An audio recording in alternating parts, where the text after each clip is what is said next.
Welcome to Athletes Unfiltered, the podcast made by the athlete for the fans. Now here are your hosts, Adrian Martinez and Geoff Exstrom. Well, hello again, everybody, and welcome in to another episode of Athletes Unfiltered. As always, I am your host, Geoff Exstrom, and alongside with me on the 6th episode of the Season 2, it is Kansas State quarterback Adrian Martinez. Adrian, how's it going, my man? Yeah, it's going good. Really excited about this episode, and, we have a lot to catch up on. Yeah, we most certainly do, and that's because over this past weekend, the NFL draft commenced, one of the big blockbuster showcases of football as the college football and NFL world combined for the NFL draft, and had plenty of surprises. Trayvon Walker went number 1 overall. I think Derek Stingley went number 3. That was a little bit of a shock, but he still, I think, qualified for that 3 spot. But, I mean, plenty of stuff had happened, including some Huskers being drafted, Adrian. Yeah, well, first and foremost, this past draft set some records. I can't remember the exact amount, but defensive guys coming off the board first it was like 6 consecutive picks. I think that's the most since the 70s or something. It's a pretty back there type record. And again, another one was 9 trades in that first round, which was nuts. I mean, the NFL draft is more and more of an event. You see there was 100,000 people there in Vegas, the glitz and glamour of it all. So it was really cool just to watch it, and I think it's cool to see the game of football grow. And like you said, college football and NFL coming together. I mean, it's pretty special. And yeah, a couple of my buddies, a couple of my teammates getting drafted, and I was so pumped for them. And I know a bunch of my former teammates were as well. I mean, Cam Jurgens going to the Eagles, you couldn't think of a better fit for him. Cam Taylor, Bengals, even Wan'Dale Robinson, former Husker, drafted, I think it was 43rd overall, something like that, to the Giants. And then Samori, 7th rounder, and plenty of guys who signed, mini camp deals. So really excited for all those guys, and pretty cool to see guys I came up with and, that are my age making it. So. Yeah, and I mean, Cam Jurgens, 51st overall to the Eagles. 9 picks later, Cam Taylor-Britt to the Bengals. Then Samori Toure was actually, I believe he was 258, which was about 5-6 picks before the final pick. And he now gets to catch some footballs from Aaron Rodgers, hopefully. So I'd say that's a pretty sweet deal. He'll have to deal with the weather, but that's pretty cool. Playing some Aaron Rodgers. I think he'll take the hit. When you can play with a quarterback like Aaron Rodgers, I think it's worth it, going to Green Bay. Really excited to hear what the next step's going to look like for those guys, and what those journeys look like, and, wishing them all the best. I know some of those undrafted guys are going to surprise people and make rosters just like, previous guys did on teams I've played on. So pumped for all those dudes. And I mean, just to hit back on Cam, could you think of a better landing spot for him? I mean, guy gets to play behind Kelsey, a Hall of Fame level center, for 1 year, learn from him, and then kind of take the reins from there in a solid organization, great city. I think it really couldn't have worked out better for him. Yeah, and I mean, he just fits in Philadelphia, like that fan base, that atmosphere. Yeah, it just seems like a perfect match. Absolutely, yeah, absolutely. You know what? The guy, our guest, Jack Stoll, he's a Philadelphia Eagle himself. So, I think they'll probably get a room together and get to vibe. So excited about that. Well, certainly, yeah. Yes, Cam will be going to Philadelphia. Hopefully we can catch up with him here sometime down the road and rejoin us here in Athletes Unfiltered. But let's talk about those undrafted free agents. 5 of them, in fact, for Nebraska this past draft. JoJo Domann signs with the Colts. Austin Allen to the New York Giants. Damian Daniels to the Houston Texans, Deontay Williams to the Seattle Seahawks, and then Ben Stille to the Miami Dolphins. And I don't know about you, Adrian, but I was shocked that JoJo or Austin did not get drafted, especially JoJo, who is the top player on the board for a few hours before the draft even ended. Yeah, and that's tough. I would say that probably has to do with his age, and maybe some injury history in the past. But one thing I know about JoJo is he's going to prove some guys wrong, and he's going to make that team. I know he will. He's a hell of a player, and he'll find a way to fit in. I think he knows that. He's been around the game for a while, also the pro level with his parents being agents, things like that. I think he knows how it works. So it won't work against him. It'll only add fuel to the fire for him, and I'm excited to see what he can do. Just like I was saying earlier, we've had Stanley Morgan, Jack Stoll. There's been a couple Huskers that they've gone undrafted under the radar. And I think that's, you can attribute that to not winning enough. You get the benefit of the doubt when you're at a program that's winning. And I think they'll prove themselves worthy. Austin Allen as well. I mean, hell of a frame, can make all the plays you want him to make. And I know he'll do that. I was surprised that he didn't go as well, but part of it too, we had discussed this, is just the sheer numbers in this year's draft and the coming drafts because of COVID. So, they're kind of backlogged right now with the amount of talent and the depth in these drafts. So that definitely didn't help their case. But again, hey, they have an opportunity, and that's all you can ask for. Well, plenty more Huskers will be joining the NFL field playing on Sundays. And, Adrian, you're an Eagles fan, aren't you? I am. Yeah, so you must have been pretty. I'd say it's a pretty good draft. One, you get Jordan Davis in the first round. Buddy Camp goes the second round. Then the third round, you get Nakobe Dean, who just fell all the way down to the third round, mostly because of shoulder issues and him declining surgery and all that. But you got to be pretty happy as an Eagles fan coming out of that draft. Absolutely, and on top of that, the A.J. Brown trade. Yep. I forgot about that. Exactly. When they took Jordan Davis at 13, I know a couple fans were scratching their heads, okay, what's the next move?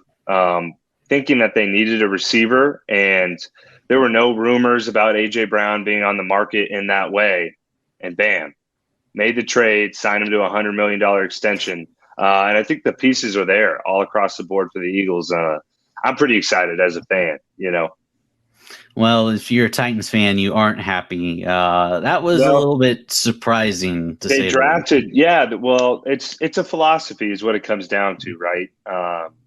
And they didn't want to pay big money for a receiver, and that's just the type of decisions you have to make as a general manager, where you want to allocate your money. They're already paying Derrick Henry good money, Ryan Tannehill good money. They just signed extensions for their edge rushers. It's not limitless. There is a cap. So I get it. Now, it's just what do you weigh? Because A.J. Brown, on his best day, could be a top 10 guy, I think you can argue.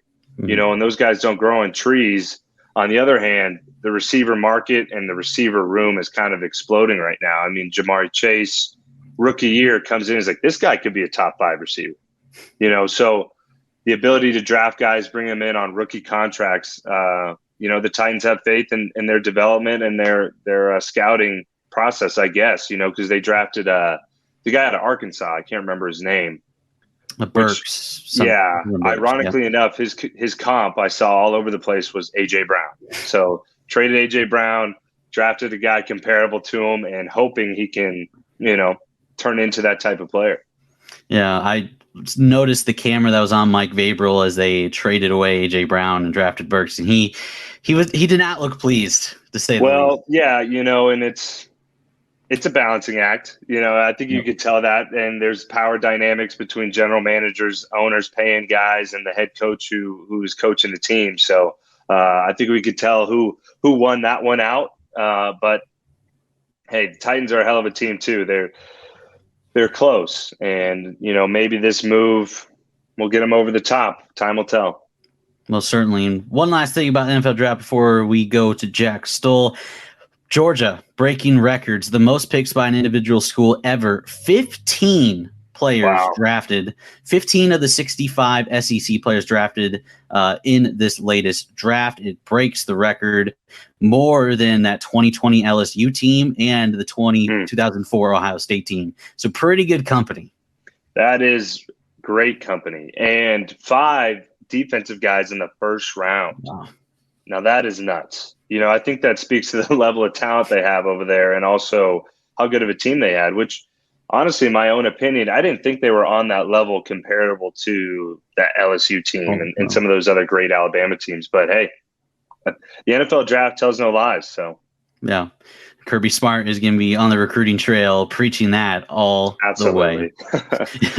Episode 6, we're over halfway through this second season. And to start off the second half of season 2, we got quite a guest with us today. You might know him. He played 4 years at Nebraska as a tight end, including catching some from Adrian himself. And now he is making a living playing in the NFL over in Philly. He's on the East Coast. It's Jack Stoll. Jack, welcome to the show.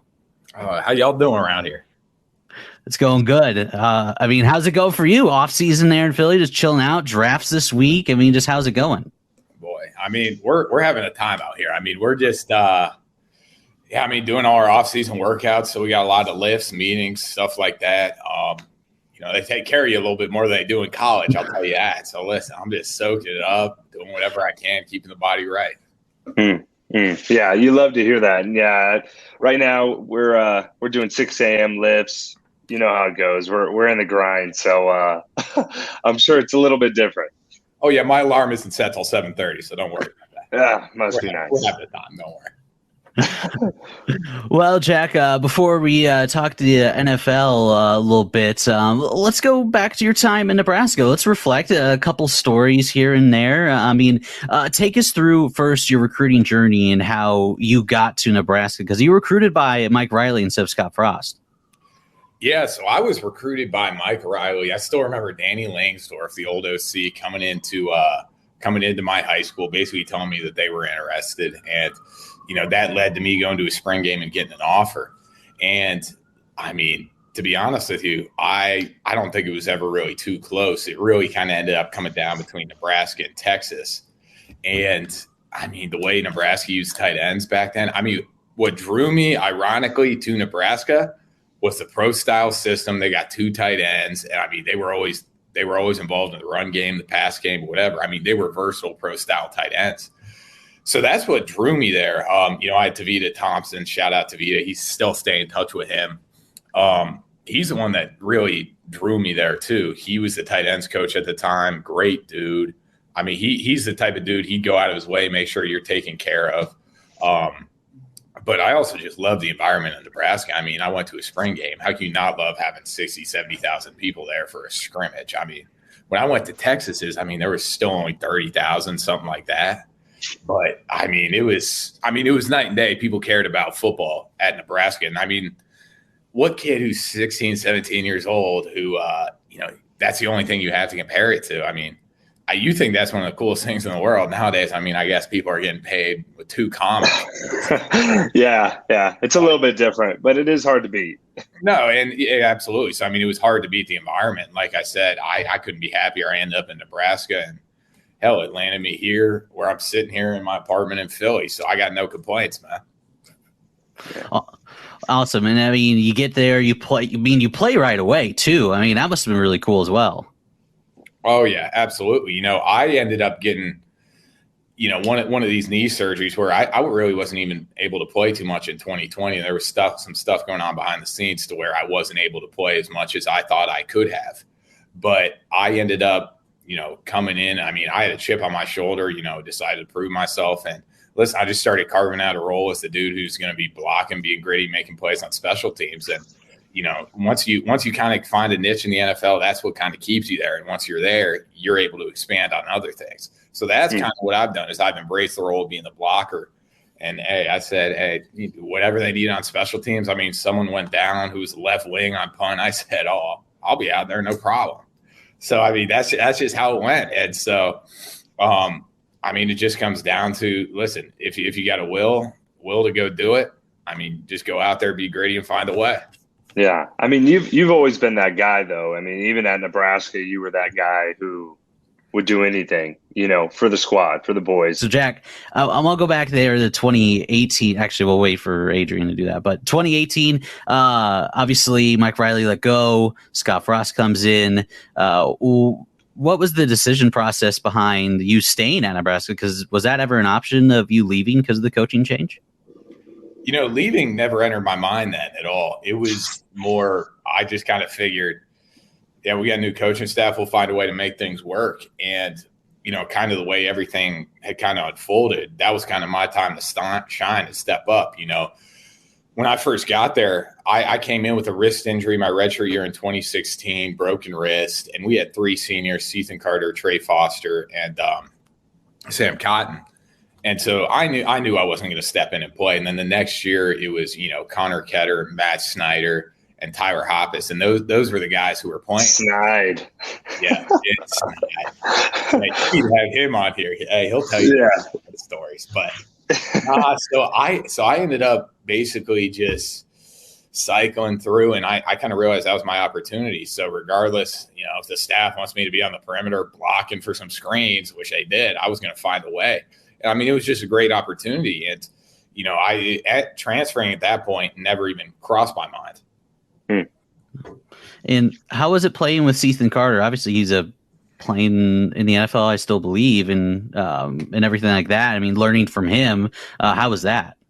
Oh, Ethan's one of the best dudes. I mean, he was someone who, he always made sure I was straight my entire, freshman year, where everyone else, I was kind of brushed aside as the dude with a wrist injury who's using up a scolly. So, hey, you kind of get punched in the corner a little bit every now and then. But no, he was always great, like always making sure I was straight. And he's giving me advice here and there all the time. And, he's great. He's one of those guys who I was surprised when he wasn't drafted. I thought he did everything and he deserved to be drafted. I think it ended up being one of those deals.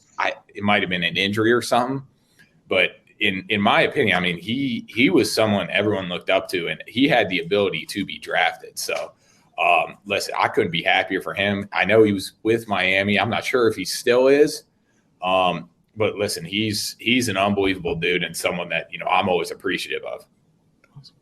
And with that year, obviously 2018, now I will get into some fun stuff. First meeting, it's first time you met Adrian. What's that story? I think. No, you got to let me tell this story. No, this is a great one. Yeah, go ahead. Okay. So, training table, and when I was an early enrollee, and the football team is a big unit, a tight unit. There's like 120 guys, and Jack was at like the center of it. Like everyone knew Jack, and I roll up. You sit next to everyone at the high table, and I sit down.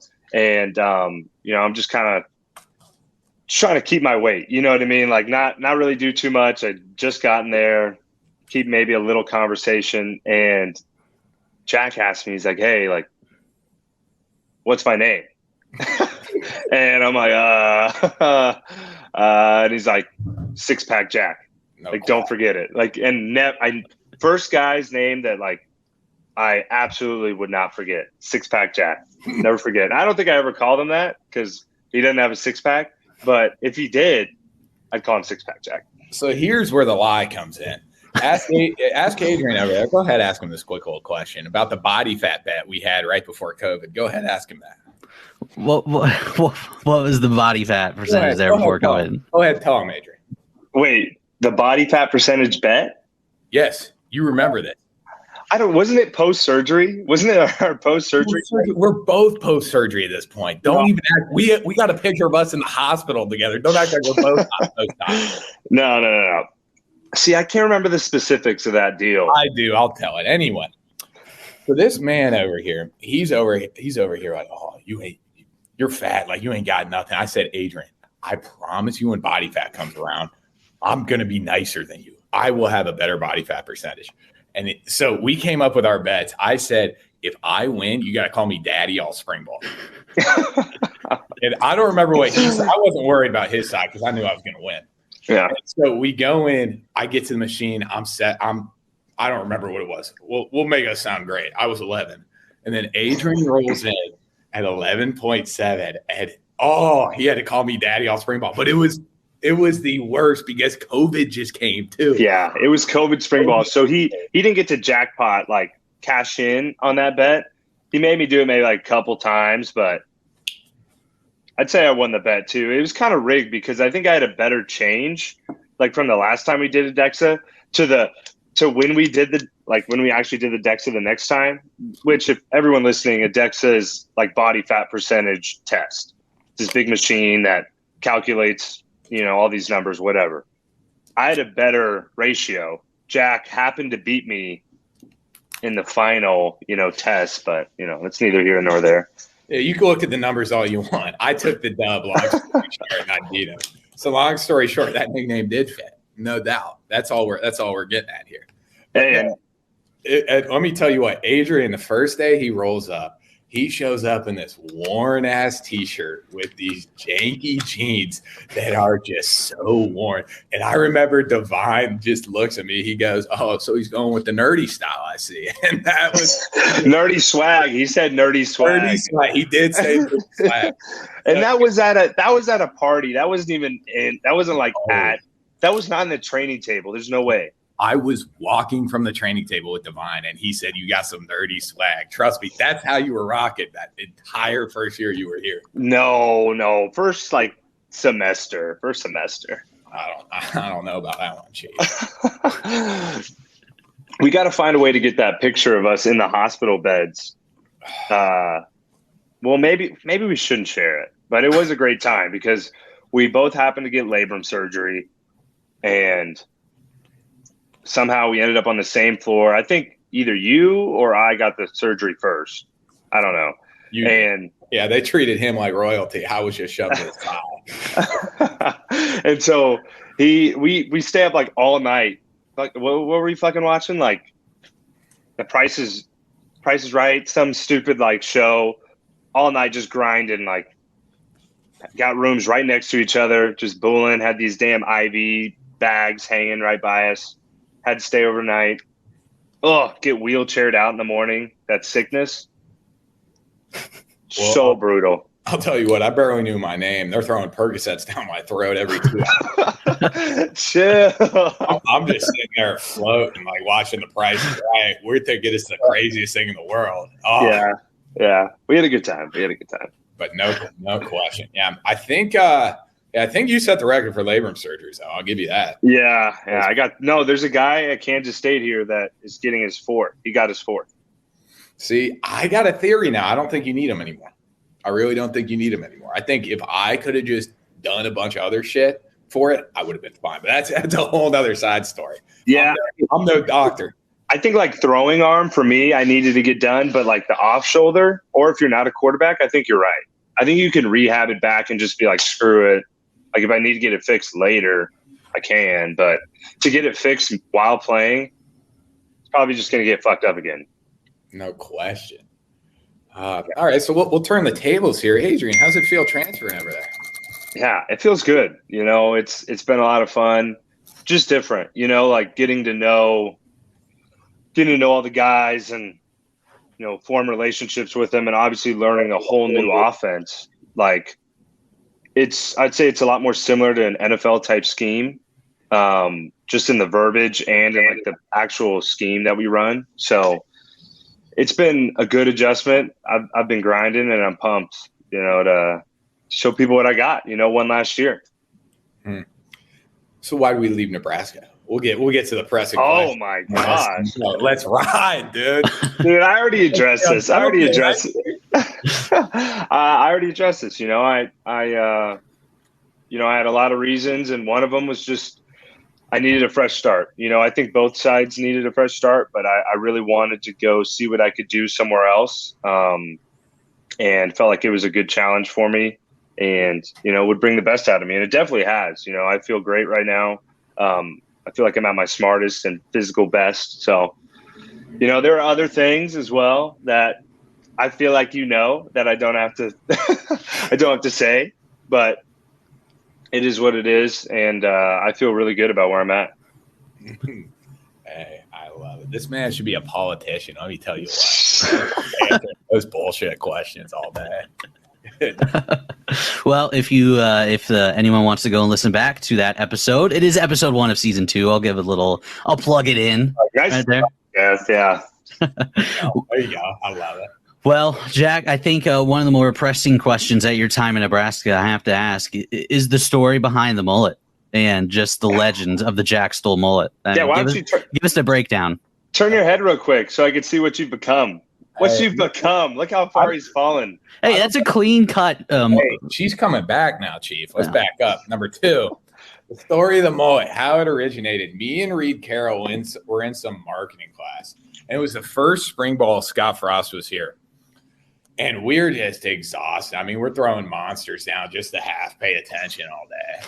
And then we just come up with this idea. We just look at each other. And the old tight ends coach always threw it. He's like, you got some hair for a mullet. And I was like, I don't know.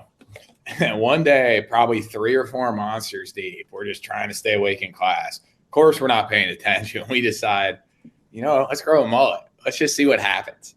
So then next thing you know, me and Reed Carroll started growing a mullet. Mine naturally looked much better than his. He looks. Yeah. Reed's was it was gross, no disrespect. Shout out Reed, but he didn't have any like fluff to it. There's no volume is the word I'm looking for. Yeah. I just love talking shit behind his back. Fun hobby. But anyway, he just we just started, and then next thing you know, it was like 2 or 3 other guys started hopping on the train, and then next thing you know, it just kept climbing. To now, I don't even know how many dudes have it, but it's a decent amount.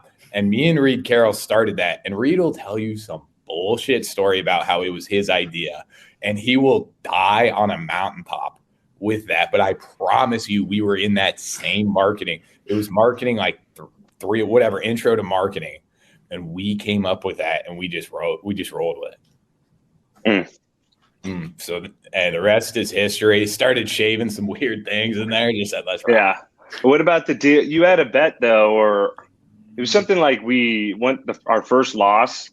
You had to shave it. And that was devastating. So what happened was, me and Reed said we're going to grow it out until we lost our first game. We lost our first game very early. And we said we do not want to do it. So then we carried it over to the next year. And then we won the first game or 2, and then we lost to CU.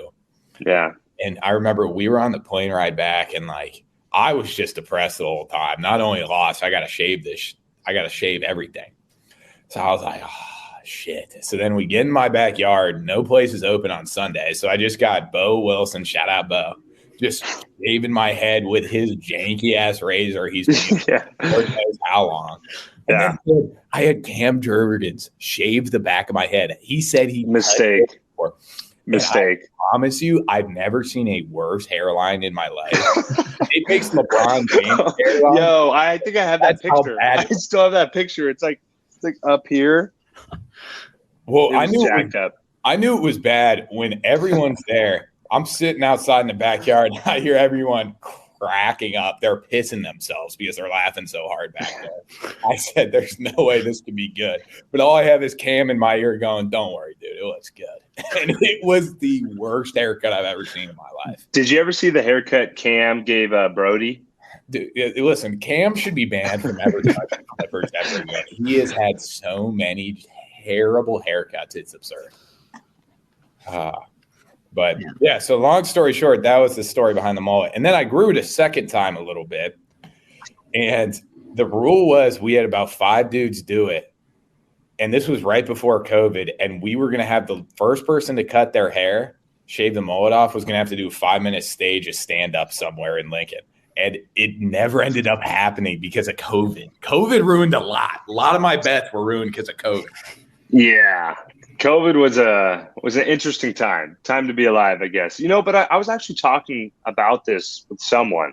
I was like, COVID was kind of a great time, depending where you were at in your life. That's a hot take, and I'm taking that.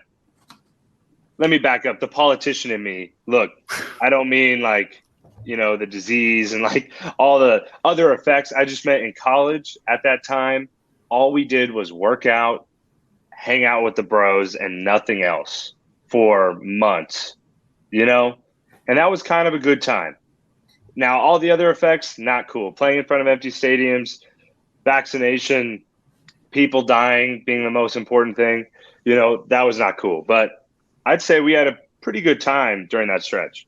Well, it's okay. It's a fine take now because COVID's fake, I guess. So, but yeah, no, we had a time. Like, we all ended up coming back to Lincoln, and it was just us that summer. Yeah, and I remember there were some absurd things that happened that we're not going into detail on this podcast about. I don't care if it's unfiltered or not. I don't care where I am. Some of them stories ain't coming out. But it was just a great time because all the boys were there. You were chilling, and then it turned into you just hanging out with your boys all day. Yeah. It was a great time. So, yeah, I have zero complaints. I loved it. Maybe COVID was a good thing. Who knows? But it was. Trust me, we made some memories. That's for sure. Mm. Yeah, and and COVID was your senior year too, Jack. So I mean, you had a fun time. That must have been a fun time senior year then. Oh, absolutely. What were we going to say? You go first.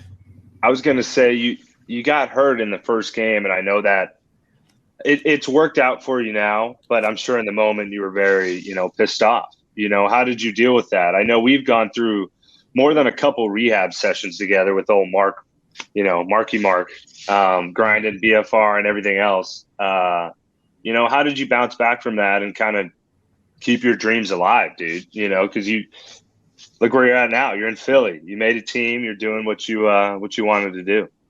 Yeah. Well, I'll tell you this. I mean, it was game 1 against Ohio State, and I remember still catching that ball 10 yards over the middle. I turned, and I ended up just getting my knee taken out. And, I mean, to be honest with you, I was on that plane ride. Like, I was in pretty deep. Like, my whole plan was, hey, go to the league, at the end of this season, and everything will work out. And it ended up I kind of thought I was almost going to have to stay a whole nother year. And listen, I ended up getting an MRI the next day, and I was lucky because I didn't blow out my knee like I thought I did. It ended up being some damage with the it was the MCL and the meniscus, but there was no structural damage. Like, the only thing that happened was whatever connects them, that ripped apart. So all they had to do was basically put a suture in there, and everything was fine. So I found out it was 2-3 weeks, and I said, oh, let's ride. We'll be fine. Tried playing out the rest of the season, and there was some politics going on behind the scenes on that one, which, like I said, that's another thing we ain't going into details about now. But long story short, I realized that it was still an opportunity to go out there, go kill it. And so, listen, was it the senior year I wanted? No. But listen, not everything's a fairy tale. And that's the first thing everyone's got to realize. Not everything's a fairy tale in life. You serve some shit. It's how you end up dealing with it. Yeah. And so, listen, I knew I was probably going to end up being late round undrafted, and I just tried to make the most of it. So, that's the thing is when you get to the NFL, between all the bullshit, everything gets sorted out. You could have a 4th round. I've seen 4th round picks get cut. Yeah. And things like that. So it's kind of like, it doesn't matter where you're at. If you can play, you can play. So I still bet all the chips on myself because I knew I had it. And so, hey, I just made the most of it, and here we are. And I couldn't be happier I did. Yeah, absolutely, dude. Absolutely. While we're still on college, what was your favorite win from your college career? Favorite win? I think it would be 2018 Michigan State.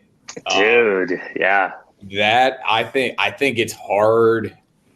Yeah, it's hard to beat that one. In the snow, it was a gritty game. What was it? It was 9-6 or something like that. Yeah, 9-6. Some might say 6-9, but that's another story.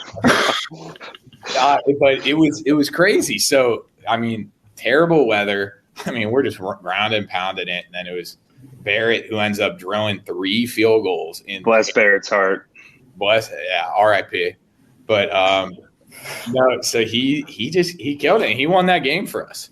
Yeah. And, I mean, people kind of forget that. And it was one of the coolest games. I mean, we beat a ranked opponent at home. And I mean, I just don't think it gets better than that. And I mean, the way everyone came together afterwards and had a great time, like it's just one of the best memories, hands down. Yeah. And I mean, that game was fun. And something interesting, I think I asked Adrian this too early in the season, but how about that 2020 Rutgers game in New Jersey? I know that must have been weird. I'm just curious about your perspective of that, Jack. Yeah, listen, my perspective is going to be a lot different than a lot of other people's. I mean, I was still personally kind of fuming about a few things that was happening. But yeah, I mean, listen, I was happy we won. I thought it was a great win. And, I thought it was a great way to cap off our college career. And, that's how I thought it would end. And, like I said, that's another thing that one day I'm sure everything will get revealed, everything that ended up happening. But yeah, I was it was a good win. But like I said, personally, like my mental headspace, I probably wasn't my favorite up there. Absolutely. And there's a lot more to that story, and also everything that went down in New Jersey as well. and after the fact, I mean, no words. There's no words. And, that's a tease. Sorry, Geoff, and sorry, audience, but that's, just how it had to be. Another great question I like to ask, who are the best players you had the opportunity to play against in college? And then we can go to the NFL. Yeah, and I'll say this. This is a funny question because this is something every scout always asks, is who the best player is. And it was, I mean, I think it's pretty obvious, Chase Young. I think he was a freak, and he always has been. I ended up playing him. It was I remember 2019 where we played him in the shoe. I got a sick little clip of me taking him one-on-one. I said, "Oh, what's up, dude?" But no, I think Chase Young. Who else did we play? I think Chase Young is really the one that really sticks out. Dude, I think Devin Bush. Devin Bush was unreal when we played him. Devin Bush. I remember Devin Bush was absurd. I remember we had a play where I start on the opposite side of the ball, and I basically insert for the backside backer, which was Devin Bush. And most of the time, like the linebacker bites on the run fake and then the screen's right out there. I insert in between the guard and the tackle to go get Devin Bush. And this man was already making the play. I couldn't even get two hands on him. Like, he is one of the freakiest linebackers of all time. I played Micah Parsons when he was a freshman too, which I thought he was good, but obviously, I mean, he is nothing. He was nothing like the freak he is today. His freshman year, but I mean, he was still great for a freshman. But I mean, that's the cool thing about playing in the Big Ten is you play big names like that who, they'll be wearing that. They could be. Let me back up there. They have the potential to be wearing a gold jacket in Canton when everything's said and done. So that's the cool thing about playing somewhere like the Big Ten or, even somewhere like K-State in the Big 12. And playing really in any Power 5 schools, you get the opportunity to go play guys like that. And I mean, I think that's something where, if anyone should cherish the opportunity they get to play there. Yeah, 100%. You have any more questions about college, Geoff? Otherwise, I was going to jump right into maybe the draft process. So the draft is tonight. I guess that's kind of ruining when we did this, but draft is coming up. And what was doing the pro day, talking to scouts, what are some funny stories from that experience and kind of your training leading up to the draft? Boy, well, it was weird. It was a weird year because it was COVID. So I ended up getting invited. So there's, for everyone that doesn't know, so it's a weird process. As soon as basically college ball is done, you go to a bowl game, which we didn't, but you got a bowl game, end of season, whatever it is. From that point until the draft, there's a lot that goes into it. Number one is you end up signing with an agent where you got a lot of people vouching for you, saying like, oh, we want this kid, we don't want this kid. A lot of stuff like that. So first you got to pick an agent, which you're not allowed to technically talk to, or I think you can talk to an agent. You can't make any verbal commitments. You can't, that whole deal. Yeah. So you pick an agent, and then you basically go train somewhere where a lot of people pick Florida, Texas, Nashville, California. So you pick somewhere to train, and then you get invited to a bunch of these different games where there's tiers to it. Like everyone hears about the Reese's Senior Bowl on the top here. Then you have East-West Shrine Bowl, NFLPA right there. And then there are the bottom tiers. So I got invited to the NFLPA, and I eventually got an East-West Shrine Bowl, but those were all virtual. And the only other game going on was the Senior Bowl. So I went and played in one of the worst bowl games you can play. And I'm talking, I didn't have any food. There was high school coaches coaching us. At one point, we had a semi-pro player playing because the other guy just didn't want to play. So, and the one meal they gave us, so this is great. So you go out, you practice all day, and they don't feed you. So it's like, I'm using Uber Eats. I'm losing like 5-10 pounds here. Yeah. One night they do is when you can talk to scouts. So the whole reason you go to something like this is because you can talk to NFL scouts. And back then, that was the only way you could get in touch with scouts, really. Yeah. No one even really did the combine. And so the one night, the only meal they gave us was on the night we talked to these scouts. And you're talking to scouts for a couple of hours. And you go over there, you grab a meal. You're like, thank goodness, like it's finally some food. It is literally spaghetti with chopped up hot dog, and that was it. That's fire. So I'm over there, like I'm eating whatever I can, and it wasn't good. It was sitting out for like 4 hours. So then it was ultimate grinder meal right there. So you're just out there, you're eating that, you're playing in a terrible bowl game, and it was a wild experience. So my experience would be a little different than Brendan Hymas, who had a nice little Senior Bowl. Yeah. But listen, at the end of the day, like it helped me get drafted. Like it got me exposure and stuff like that. So my experience was much different. But then from there, obviously you have Pro Day, you have Combine if you get that invite, and they didn't have it that year. We were coming out anyway. And yeah, then the draft. So trust me, all these guys you're seeing have gone through a long journey ever since that they last strapped it up and played college ball to the draft. So, I mean, people just got to realize it's a different grind, and it turns in from more of a physical grind to college to a lot more mental. And really that's the difference between college and pro is a lot of it is mental. I've seen dudes who are crazy athletes get cut because they can't figure it out with their mental. And there's a lot more mental stress because if you're not doing your thing, they'll just cut you. So yeah, it's a business. Yeah, it's a business. And, luckily I'm in in my opinion, with a great organization with the Eagles where they understand it's a business, but they still make sure everyone's, one of our core values we always talk about is connecting. So we're always making sure we're hanging with the boys. You always make sure, like, even our coach has done a great job of managing that, where they'll keep it real with you. But at the same time, it's kind of like they understand it's a business, but they're going to have fun. And so, listen, I think that they got to figure it out. A lot of guys been in the NFL a long time here in Philly. So, listen, I couldn't be happier to be here in Philly. And yeah, to not take another year of college ball toll on my body makes it even. You know what's crazy is I've heard that a lot, is that college is tougher on your body than the NFL. Which, I mean, obviously there's age and everything else you factor in, but just from a weightlifting standpoint and the kind of grind of conditioning and year round, whatever it is. Oh, 100%. Now, and that's where I think people get it twisted a little bit, thinking the pros is easier in college. It's not. Well, physically, maybe lifting, period. That's it. Lifting, yes. You don't have people loading up 9 plates on each side telling you to stand there. Which it's like, listen, I think that there is a need for stuff like that in college, and people can sit here and rat on like, oh, that's terrible for this or that. It builds character. Like at the end of the day, like you got a bunch of 18-year-olds that need to toughen up at the end of the day.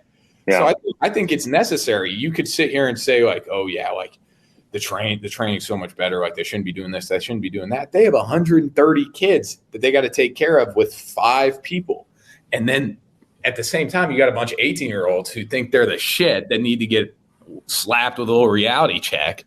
So it's like, I think that like, as much as I sit here and say like, yeah, the workouts are a lot physically more demanding in college, it's needed. You need it in college because you got to humble these kids up.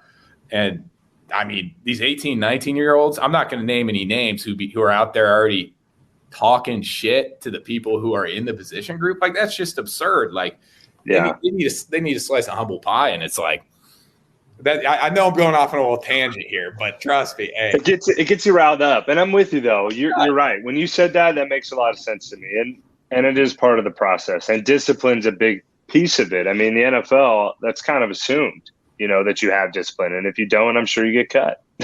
Yeah. And at the end of the day, yeah, that's how it is. And if you're not working, doing everything you're supposed to, yeah, you get cut because someone else is. In college, everyone keeps a scholarship. Yeah. So it's kind of like you have no choice but to force them to be disciplined. So it's a very interesting dynamic. And the more I'm removed from college, the more I realize that. And the more you kind of just sit back and think, yeah, they got a tough job taking care of. Like I said, we ain't naming any names, but there are some head cases that was at Nebraska when we were there. Yeah. You start learning why they do what they do. And yeah, I mean, Jack, take us through. Did anyone else reach out aside from the Eagles when he went undrafted? What was that process like of deciding a team?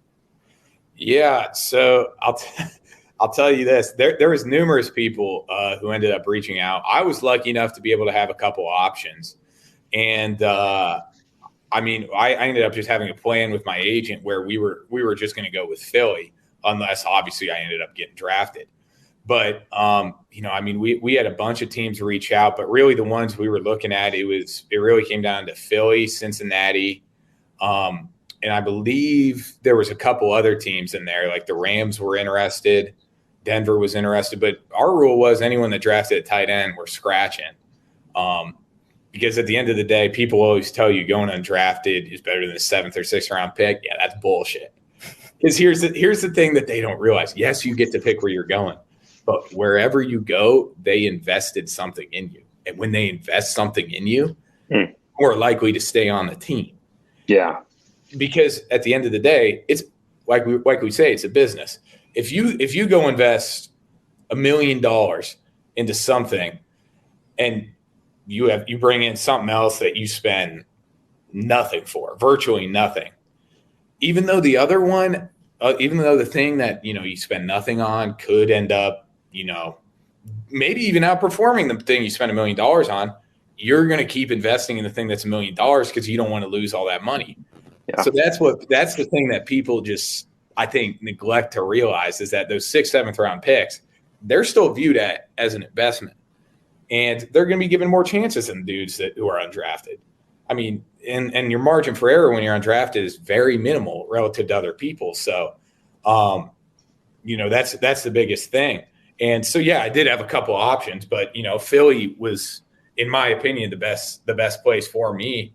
And like I said, it's one of the best decisions I've ever made. So I got a smile on my face every time I go to Lincoln. Every time I go into the facility, I know some of these other places, they kind of are like, oh yeah, it's a grind. It's this. I mean, we grind, but we have a great time in there too. So they got a great culture in Philly, and it's one of these things. Like I said, I would love to be here as long as I can. Now, we've heard a couple of stories already in the paper, Stanley Morgan, about some rookie camp shenanigans, I'll put it, where they've had to sing and done all that. Did you have to do any of that being a rookie? Oh, absolutely. I mean, you get snacks for the entire room. That's one. So that's the biggest thing is just getting snacks. The other thing I did have to sing, and they got some claps. No biggie. Let's Stay Together. Al Green killed it. Nice. Knock that bad boy out. And then the infamous rookie dinner. Yeah, that was a little bit of a deal. So the end of the year, they always take you out, and basically you're going to a nice steak joint, and we're talking some stupid numbers. You start seeing everyone's looking at the bottom of the wine list where the really nice ones are. where they're not even printing the price, you say, all right, let's relax. But no, I mean, like, let me say this, like, I just going into testing to how great of a room we have.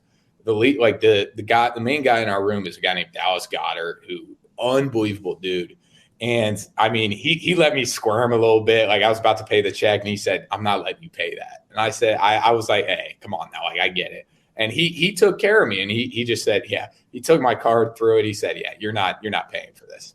And then he took care of it. So it's like, my rookie year was very easy. I mean, I decorated a little bit, did that. And like, when you have people like that in the room, it makes life a lot better. It makes your rookie experience a lot easier, especially when everyone has a good time with each other. So trust me, it was smooth for me, but yeah, trust me, I've heard some horror stories. What are some of those horror stories? Oh, I'm talking, I know, I won't say what team, what position group, but I've heard of bills going $30,000, $40,000 for a single dinner. I've heard of, they got to go put on a performance halfway through camp. They got to tell a joke every single day in front. That would be devastating. Yeah.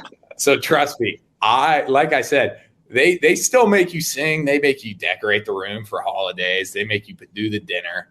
But it's relatively pretty easy relative to some other places. So like I said, I'm happy I'm not dropping 20, 30 G's at some single dinner that people have. So like I said, couldn't be happier with it.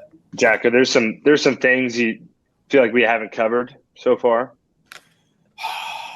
Gosh, I'm terrible at stuff like this. I normally just go on tangents and see what we can. Yeah, I'm going to Cam's draft party tomorrow in Old Beat Rice. Oh, you're going? Yeah, hell yeah, I'm going. That's right. I just called him, dude. He's having a day. Like I couldn't be happier for him. Yeah, I know he's in Vegas, or he was. Yeah, so he was in Vegas. I remember he told me he was doing all the pre-draft stuff, and then he was coming back to good old Nebraska to celebrate with his family. So he's having a day. I couldn't be happier for him. He deserves everything he's been getting because he's been through the ringer. Absolutely. Yeah. Yeah. Oh gosh, good old Cam, man. Now, the question I do have, though, since you are in Philly is infamous for the fan behavior and their craziness for football. How, from your personal experience, how true is that? Everything you hear is true and more, and I love it like that. They go crazy, and it's awesome. Like it's one of the few NFL franchises where the fans are just as crazy as college. They're crazier than I would say 99% of college fans bases. And that's how it is. Like that's what they have in Philly. And I mean, they take pride in their Eagles. And that's a dope thing. Like when you have a whole city behind you. Now, I mean, listen, it comes with its downsides, but I mean, what doesn't? Like, trust me, there's some stories that people walk in at Walmart. Trust me, they'll get chirped if they dropped the ball last week. But it's one of those deals where it's like it's awesome. Like having a fan base that's passionate. I think that's so much cooler than some of these other NFL franchises where they kind of struggle to fill the stands. And I get it; it's a business decision, and especially all these teams that start moving from one place to another, it becomes a little bit harder for them to get a solid fan base and to fill out the stadium. So. I mean, Philly's been a staple of the NFL, and it's awesome, and I couldn't be happier here. Have you ever gotten chirped at? Anyone see you and say, hey, you got to catch that ball next time? Anything like that? Well, luckily, when you're the split zone guy who's the gritty blocker, you don't get chirped at. So, listen, I'm doing all right. But no, I mean, I personally haven't experienced much of that, but I've heard a lot of stories about it. So trust me, it's out there, and they are a passionate fan base that I love, and I love how edgy they are too. Because trust me, I mean they're tough on their own, but when other teams come in, yeah, they will let you know, and that's awesome. Like I love playing in environments like that where everyone's just as juiced. They're juiced just to come into the stadium, and at the end of the day, without them, like we're not running an organization here. And I mean, Jack, we've talked about how tough the NFL can be. I mean, how was there a comparison between NFL and college that you can think of, or just how to describe how tough it is in the NFL? It's definitely different. I think in college, one of the biggest things you notice is you can get away with a lot more just good athletes and physicality versus the NFL. It's a little bit harder to get away with that. Everyone's a great athlete in the NFL, but when you have a couple great athletes on a college team, I mean, they can take over a game. And once you get to the NFL, everyone's one of those great athletes. Everyone's one of those guys who was very successful in college. So then what becomes the separator is their mental edge. Now, it's true you're going to have about 5 to 10% of the league who are just freaks in one way, shape, or form. Like we have a tackle, Jordan Mailata, who he was playing rugby at 400 pounds, and he got drafted in the 7th round without ever playing football a day in his life because of his potential. And now he's our starting left tackle. So trust me, there are always anomalies. And even he's a very smart football player now from when he got there, where he couldn't get in a stance at day one to now where he's that dude. So, but that just shows like the hard work he's been putting in and how mentally he just locks into the playbook. Yeah. And I mean, that's the biggest thing is like, that's what happens is if you can mentally take care of everything, and if you can mentally, become one of the top competitors, you're going to make it. And I mean, granted, you have to have a certain level of physical assets for that to happen and to even get to this level. But once you kind of check that box, it becomes a lot more up here than it is everything physically. So that's the biggest thing I would notice. And also schematically, it's obviously more complicated in the NFL than it is in college. I mean, you're only granted a certain number of hours every single week in college, and it's a lot more in the NFL. So, I mean, that's just kind of a given. But, I mean, yeah, you don't really see too many just spread teams. I don't think there's no team that just doesn't ever huddle up and do anything like that. So I think the complexity of the game is really the biggest thing, I would say. Who are some of your toughest matchups, personnel-wise in the league? Personnel-wise, it's been a mix. Like there's been times where, gosh, we're playing the Chargers, and we end up getting some things checked to where I'm blocking Bosa one-on-one. I mean, he's always been good. I mean, here's the thing: everyone's good in the NFL. Yeah, and that's the thing that, like in college, like when we're going playing, I'm not going to disrespect any team.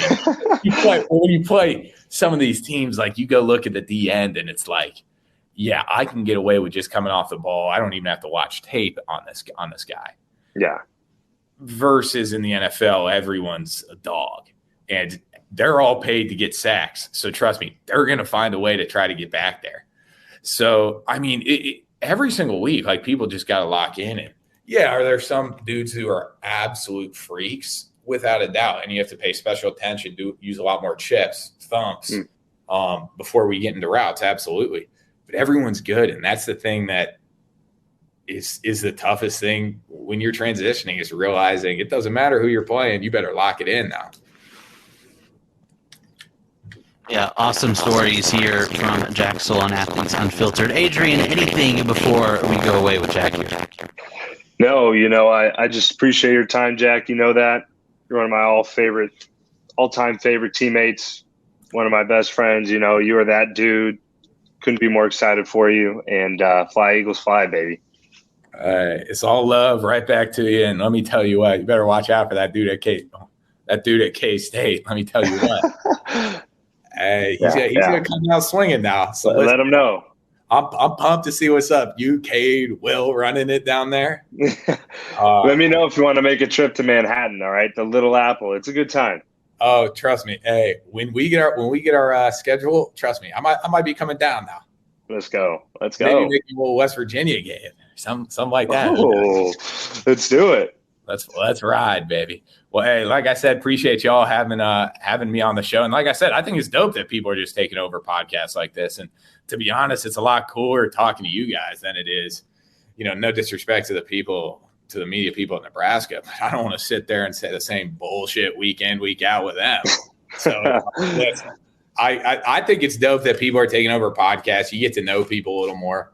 So listen, I think it's awesome. I think y'all are just at the beginning of all this. Yeah. Appreciate you, man. Oh yeah. Hey, much love. Y'all take it easy now. Awesome. Thank you so much, Jack. You were absolutely fantastic. And that's going to wrap things up on this edition of Athletes Unfiltered featuring Jack Stoll. Make sure to go follow Jack on Twitter, @StollJack. But also give us a follow, too, @ATH Unfiltered on both Twitter and Instagram, as well as Adrian @Martinez the QB and myself @X_sports. And if you haven't caught up on all the Athletes Unfiltered of Season 2, make sure to go check those out anywhere you can find podcasts. But remember, this isn't just another press conference. This is Athletes Unfiltered. Thank you so much, everyone, for listening. We'll talk to you soon. A Hurrdat Media Production.